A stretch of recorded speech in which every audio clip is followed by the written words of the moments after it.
I formally apologize as President of the United States of America. Apologizing for the United States' role in forcing indigenous children into boarding schools. Without a doubt, a sad chapter in the country's history.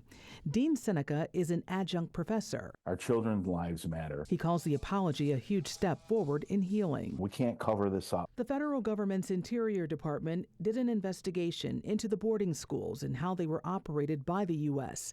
It revealed that thousands of very young children were taken away from their families, forced into schools so they could assimilate. When you separate children from their families, I think the biggest impact is that these children, when they became of age to have children of their own, they didn't really know how to be parents, right? Because they didn't grow up in a family structure.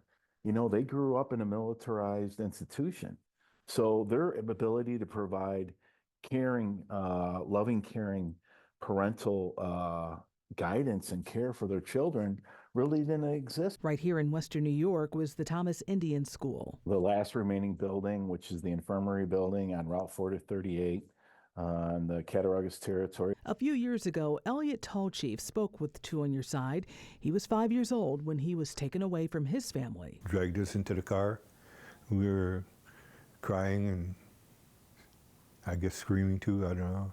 But I remember crying all the way. And he told us about being punished for speaking the Seneca language and stripped of his culture.